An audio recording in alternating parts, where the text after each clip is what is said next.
আন্তর্জাতিক বিশ্বের বেশ কিছু গুরুত্বপূর্ণ খবর আছে। আমাকে একজন প্রশ্ন করেছেন, "আপনার চ্যানেল কয়টা?" আমার চ্যানেল তো দেখতেই পাচ্ছেন আমাকে। কিন্তু আমার সবচেয়ে আফসোস লাগে আমি যখন প্রত্যেকটা ভিডিও করি, Disconnected.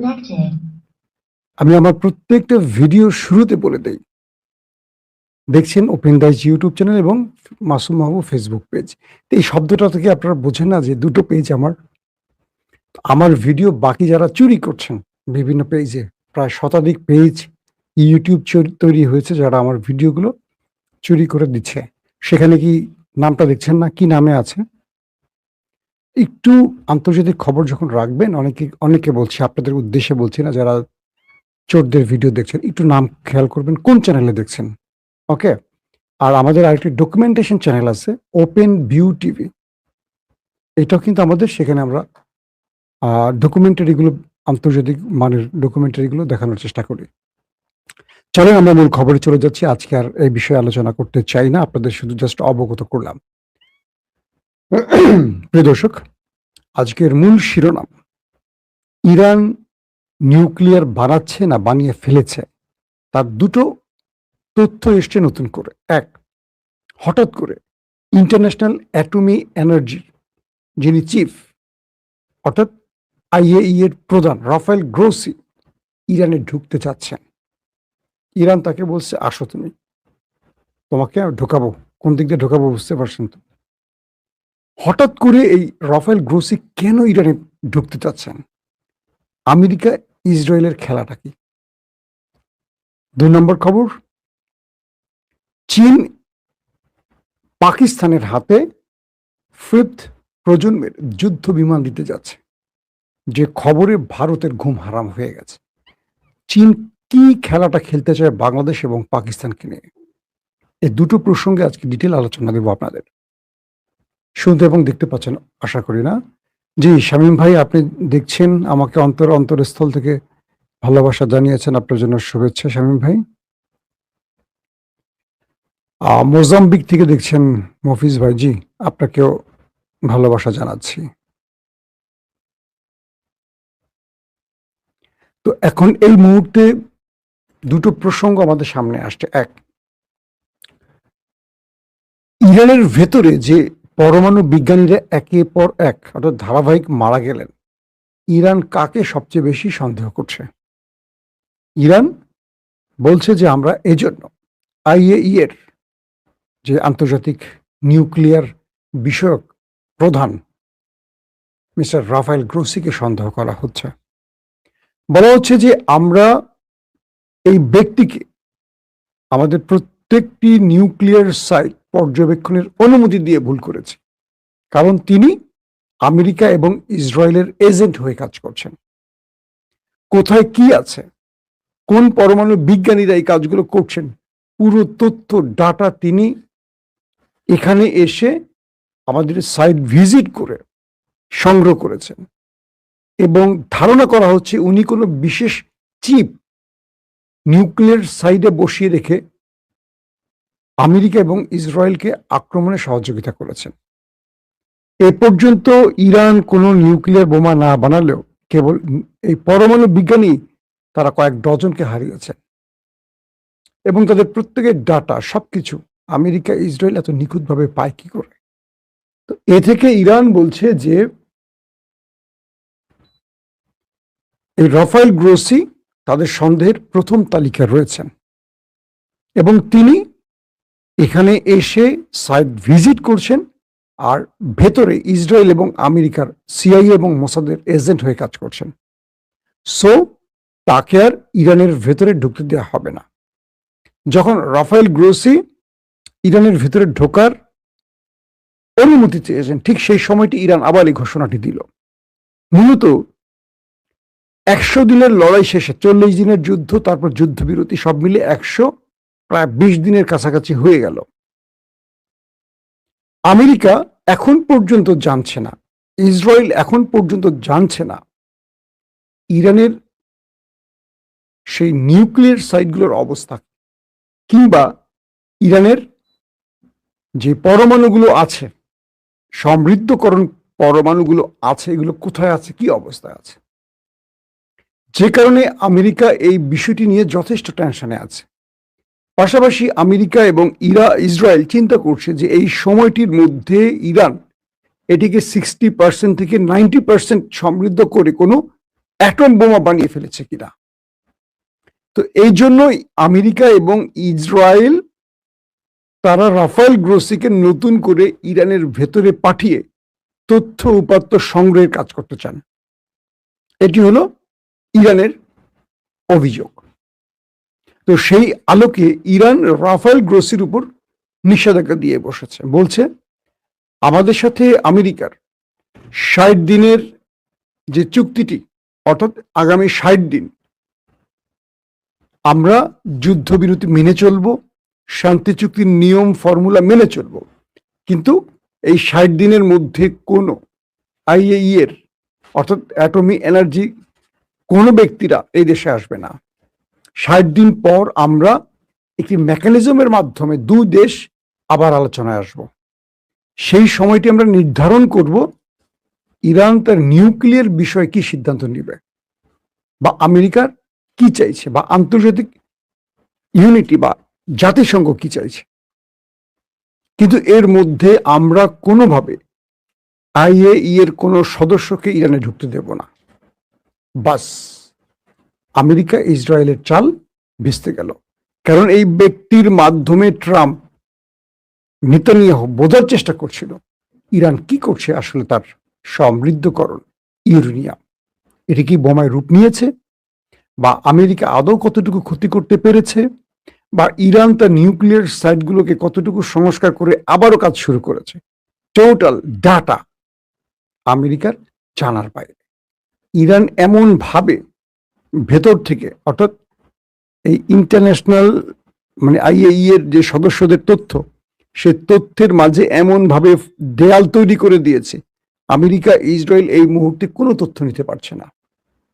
আর তাই তাকে পাঠানোর চেষ্টা করছে। তিনি এখন সাংবাদিক সম্মেলন করছেন বা ক্যামেরায় এসে বলছেন যে আমি ইরান যেতে চাই, কিন্তু ইরান আমাকে অনুমতি দিচ্ছে না। ইরান বলছে তোমাকে আর কখনোই অনুমতি দেওয়া হবে না, তুমি হলে ওই দুটো দেশের এজেন্ট, তোমার কারণে আমাদের এই লোকগুলো মারা গেছে। সো তোমাকে পৃথিবী উল্টে গেল, যদি যুদ্ধ আবারও শুরু হয় হবে, তোমাকে ঢোকার অনুমতি দেয়া হবে না, হবে না, হবে না। বুঝতে পারছেন খেলা কোন দিকে চলে গেছে। এখন ট্রাম্প কি করবেন? এখন ট্রাম্প হাউকাউ করবেন। ইসরায়েলের নেতানিয়াহু ট্রাম্পকে বলবে তুমি তো যুদ্ধবিরতি ঘটিয়ে ফেলেছ, ইরানকে সব দিয়ে দিয়েছ, এখন দেখো ইরান কি করে। এই তো ইরান বোমা বানিয়ে ফেলছে। প্রশ্ন হলো, রাফায়েল গ্রোসি কখনো ইসরায়েলকে প্রশ্ন করেছে তোমার কাছে ডিমোনাতে যে 90টি অ্যাটম বোমা রয়েছে, নিউক্লিয়ার বোমা রয়েছে,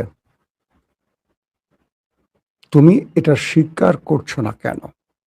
অথবা এই অ্যাটমিক এনার্জি এই সংস্থাটি কখনো ইসরায়েলকে প্রশ্ন করেছে তোমার কাছে কি আদৌ নিউক্লিয়ার আছে কি নেই?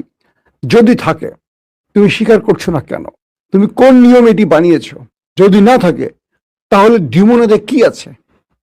90টি যে নিউক্লিয়ার বোমা আছে বলে বিভিন্ন গণমাধ্যমে আসে, এগুলো কোথায়? এই বিষয়ে রাফায়েল গ্রোসি কখনো ইসরায়েলকে প্রশ্ন করেছে? করেনি। তাদের সকল চিন্তা চেতনা ইরানকে ঘিরে। অথচ ইরান এখন পর্যন্ত, বা আমেরিকা এখন পর্যন্ত, বা এই রাফায়েল গ্রোসিরা এখন পর্যন্ত প্রমাণ করতে পারেনি ইরানের কাছে নিউক্লিয়ার আছে কি নেই। তবে তাদের এখন মূল ভয়টা এই সময়ের মধ্যে ইরান সেই সমৃদ্ধকরণ ইউরেনিয়াম দিয়ে কোনো অ্যাটম বোমা বানিয়েছে কিনা। তার মানে আমেরিকা এবং ইসরায়েলকে তাদের চালে ভেস্তে দিয়েছে। এখন ইরান তাদেরকে আর ঢুকতে দেবে না। আজকের আরেকটা গুরুত্বপূর্ণ খবর আপনারা হয়তো পেয়েছেন, আমার চ্যানেলে আমি বিকেল 6:30 দিয়েছি। ইরান এবং আমেরিকার মধ্যে আবার লড়াই হয়েছে। যারা দেখেননি 6:30 ভিডিওটা একবার দেখে নেবেন। ইরানের সিরিকে অ্যাটাক করেছে, অর্থাৎ হরমুজে একটি জাহাজে আক্রমণ হয়েছে। আমেরিকার দাবি এটি ইরান ড্রোন অ্যাটাক করেছে। এর পরপরই ইরানের সিরিকে তাদের রাডার সিস্টেম এবং কয়েকটি ড্রোন ইনস্টলেশনে অ্যাটাক করেছে আমেরিকার যুদ্ধবিমান এবং ড্রোন। সঙ্গে সঙ্গে আমেরিকা আবার মধ্যপ্রাচ্যে থাকা মার্কিন ঘাঁটিগুলোকে লক্ষ্য করে সিরিজ মিসাইল এবং ড্রোন অ্যাটাক চালিয়েছে। তার মানে যুদ্ধবিরতি শান্তি চুক্তি হওয়ার পরও দুই দেশ একে অপরের উপর টার্গেট করে হিট করেছে। পরবর্তী কাতারের মধ্যস্থতায় আপাতত থেমে গেছে খেলা। খেলা আবার শুরু হতে পারে যে কোনো সময়। এটা পুরো ডিটেল খবরটা পাবেন 6:30টার খবরে। আসেন এবার দুর্দান্ত একটি খবরে। বর্তমানে সম্প্রতি বাংলাদেশের প্রধানমন্ত্রী তারেক রহমান সফর করলেন চীনে। ভারতীয় গণমাধ্যমের মাথা নষ্ট হয়ে গেছে। আমার পার্সোনালি পরিচিত প্রায় খুব বড় মাপের সাংবাদিক, এনডিটিভির সহ আরো কয়েকটা ইংলিশ গণমাধ্যম এবং এনডিটিভির আমার খুব বন্ধুরা যারা আমরা একসাথে লন্ডনে কাজ করেছি, আমাকে নক দিয়েছিল কিছু তথ্য জানার জন্য যে তারেক রহমান চীন সফর করছেন, তার আসলে মূল উদ্দেশ্য কি। তার মানে ভারতের খুব জানতে চাওয়া। প্রথম অর্থাৎ তারেক রহমান ক্ষমতায় বসে তার প্রথম বিদেশ সফর হলো চীন, বুঝছেন। এটি নিয়ে তাদের ঘুম হারাম। তারেক রহমান কি কি চুক্তি করতে যাচ্ছে, কি কি করবে না করবে, টোটাল বিষয়গুলো এটা নিয়ে আমি আলাদা একটা পর্ব করব তারেক রহমানের চীন সফর নিয়ে। আমরা সেই বিষয়টি আপাতত রাখি। আসেন কয়েকটা গুরুত্বপূর্ণ খবর দিচ্ছি। পাকিস্তানের সাথে চীনের একটা চুক্তি হচ্ছে বা হয়ে গেছে, যদিও বলছে যে খসড়া, কিন্তু আমার ধারণা হয়ে গেছে, কারণ এরা আমি পূর্বেই শুনেছি আরো 1-1.5 বছর আগে। চীনের যে পঞ্চম প্রজন্মের যুদ্ধ বিমান স্টিল প্রযুক্তির J-35A, অর্থাৎ মার্কিন F-35, তাদের J-35 পঞ্চম প্রজন্মের যুদ্ধ বিমান পাকিস্তানকে 40টি দিচ্ছে চীন। বলা হচ্ছে 2027 মানে আগামী বছর থেকে 2030-35 পর্যন্ত ধারাবাহিক এই পঞ্চম প্রজন্মের যুদ্ধ বিমানগুলো পাকিস্তানকে হস্তান্তর করা হবে। ভারতে এ পর্যন্ত যে আকাশ প্রতিরক্ষা সিস্টেম ব্যবহার করা হয়, রাশিয়ান S-400 সহ আরো কিছু, এগুলো চতুর্থ বা 4.5 প্রজন্মের যুদ্ধ বিমানকে মোটামুটি ইন্টারসেপ্ট করতে পারে। ভারতের কাছে এখনো 5th প্রজন্মের যুদ্ধ বিমান মোকাবেলার প্রতিরক্ষা ব্যবস্থা খুব একটা নেই বলা হয়। হ্যাঁ, এখন S-400 কিন্তু 35কে টার্গেট করতে পারে, কিন্তু কতটুকু সফল হয় তার উপর ডিপেন্ড করে, কারণ এই স্টিলথ প্রযুক্তির যুদ্ধ বিমানটি যে কোনো রাডার ফাঁকি দেওয়ার ওস্তাদ। এরই মধ্যে ইরানে যখন ঢুকেছিল F-35 মার্কিন যুদ্ধ বিমান এই স্টিলথ প্রযুক্তির, এটিকে তারা করেছে, দুটাকে বাধ্যতামূলক অবতরণ করিয়েছে, একটাকে ধ্বংস করেছে, ইরান দাবিও করেছে। তার মানে ইরানের যে রাডার ব্যবস্থা ফাঁকি দিয়ে আমেরিকা ঢুকেছিল এই স্টিলথ প্রযুক্তির যুদ্ধ বিমান নিয়ে, সেটাকে ইরান ঘায়েল করার চেষ্টা করেছে, অনেকটা সফল হয়েছে, তাই তো। তো ইরান, তাহলে প্রশ্ন আসছে যে ইরানের কাছে এই প্রতিরক্ষা ব্যবস্থাটি কোত্থেকে আসছে। অনেকে বলছে এটি চীন থেকে আসতে পারে বা চীনের কোন সংস্করণ ইরানের কাছে পৌঁছেছে। তো যখনই পাকিস্তানকে চীন J-35A দিচ্ছে বলছে বা দিচ্ছে 27 সাল থেকে, তখনই ভারতের কপাল কুঁচকে গেছে, ভারত টেনশনে পড়ে গেছে, কারণ ভারতের যে প্রতিরক্ষা ব্যবস্থা আছে এটাকে এখন নতুন করে সাজাতে হবে। এবং ভারত পাকিস্তানের সীমান্ত লাগোয়া বা দুটো দেশ প্রতিবেশী দেশ হওয়ায় সাম্প্রতিক বুনিয়ানুম মারসুস এবং অপারেশন সিঁদুরে পাকিস্তান কেবল চতুর্থ প্রজন্মের যুদ্ধ বিমান F-16 দিয়ে পুরো ভারতকে কাঁপিয়ে দিয়ে আসছে। তাদের যে ব্রাহ্মস মিসাইল স্টোরেজে হিট করেছে, তাদের শ্রীনগর সহ কয়েকটি গুরুত্বপূর্ণ জায়গায় হিট করে এসছে, এবং বলা হয় কয়েক ঘন্টা ভারতকে অন্ধকার করে দিয়ে আসছিল পাকিস্তান। লাস্টে বাধ্য হয়ে কয়েক শত না কয়েক হাজার ভারতীয় সেনা ওপারে চলে গেছে। পরে আমেরিকার মাধ্যমে নরেন্দ্র মোদী বাধ্য হয়ে সিজফায়ার ঘটিয়েছে।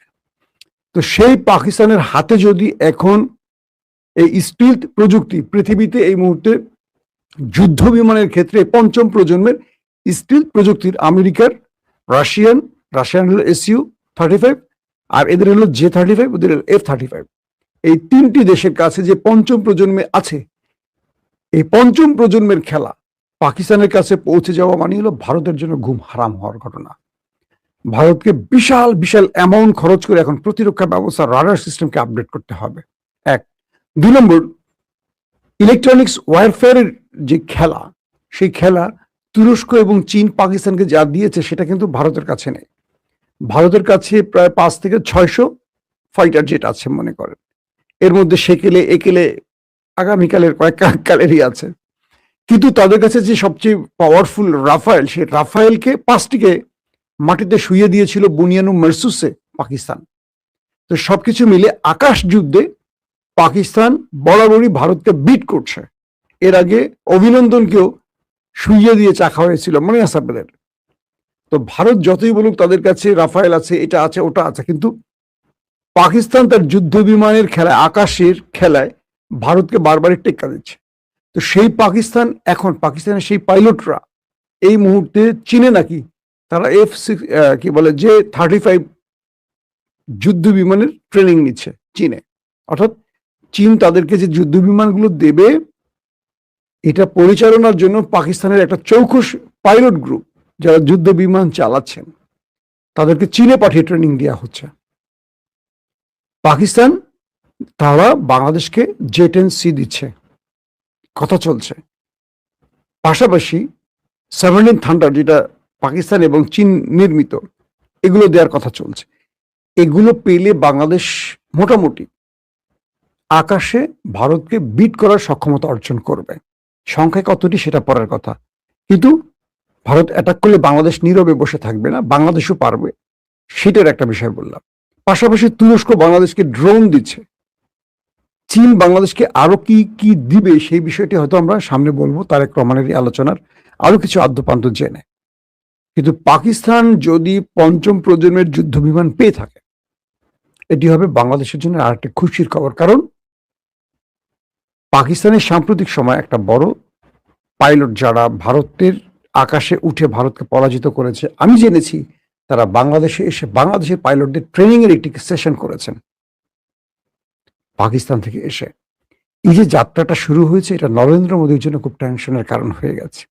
তাই বলতে হবে এই মুহূর্তে তারেক রহমানকে সবচেয়ে সজাগ যেমন থাকতে হবে এবং সবচেয়ে নিরাপদ অবস্থায় তাকে থাকতে হবে, বা তার আশেপাশে যারা আছেন সবাই তো আর বিশ্বাসী না, বিশ্বাসীর মধ্যে অবিশ্বাসী থাকে। যেমন জিয়াউর রহমানকে প্রাণ দিতে হয়েছে, তারেক রহমান যেই পরিকল্পনা এগুচ্ছেন সেই পরিকল্পনাগুলো বাস্তবায়ন করতে হলে তার জন্য আমাদেরকে অনেক সজাগ থাকতে হবে। কারণ এইটুকু বিশ্বাস করি, তার এই চীন সফর ভারতের কাছে গলার কাটা হয়ে যাচ্ছে। হয়তো অনেক কিছু প্রকাশ্যে অপ্রকাশ্যে হবে যেটা আমি আপনি জানেন না, জানিও না, মিডিয়াও আসবে না। হয়তো সেই তথ্য কোনো না কোনোভাবে রয়ের হাত ধরে ভারতের কাছে আছে। তো সবকিছু মিলে আমরা একটা বাক্য বলতে পারি, তুরস্ক, চীন, পাকিস্তান যদি আমাদের পাশে থাকে, নরেন্দ্র মোদীর ভারত আমাদের একটা চুল ছিঁড়তে পারবে না। তাই আমাদের কূটনীতিতে প্রতিবেশী ভারতের সাথে বন্ধুত্ব আমরা চাই, তবে তাদের দখলদারিত্ব এটা আমরা মানব না, তাদের খবরদারি আমরা মানব না। আমরা বন্ধুত্ব চাই সমতার ভিত্তিতে। আবারও বলছি, সমতার ভিত্তিতে, ছোট আর বড় ভাই হিসেবে না। দুটো রাষ্ট্রের ফ্রেন্ডশিপ আমরা দেখতে চাই, ভারত এবং বাংলাদেশের বন্ধুত্ব আমরা দেখতে চাই। কিন্তু তুমি আমাকে মদ দিবা, গাঁজা দিবা, ইয়াবা দিবা, ফেন্সিডিল দিবা, আর 54 বছরে আমাদের সীমানায় মানুষ মারবা, কোনোদিন আমাদের সামরিক বাহিনীকে তুমি আধুনিক হতে দিবা না, কি আমাদের বিমান বাহিনীকে আধুনিক হতে দিবা না, নৌবাহিনীকে আধুনিক হতে দিবা না, কারণ তোমার জন্য আতঙ্ক। তাহলে এমন বন্ধুত্ব আমরা চাই না। তোমার নেশা তুমি খাও, আমরা প্রয়োজনে তুরস্ক, চীন, পাকিস্তান বা আরো যেদের ইরান, প্রয়োজনে ইরানের থেকে আমরা মিসাইল আনবো, শাহেদ ড্রোন আনবো, ভুরি ভুরি আনবো, এনে আমরা আমাদের সীমান্ত না শুধু আমাদের দেশকে অরক্ষিত করব। আমি তারেক রহমানের সাম্প্রতিক যে পলিসিগুলো দেখছি, সেই পলিসিগুলো নিশ্চিন্তে তিনি নীরবে খেলছেন বলে মনে হচ্ছে। তার এই খেলাটা অবশ্যই সফলভাবে বাংলাদেশকে এগিয়ে নেবে। প্রত্যেকে ভালো থাকবেন। আল্লাহ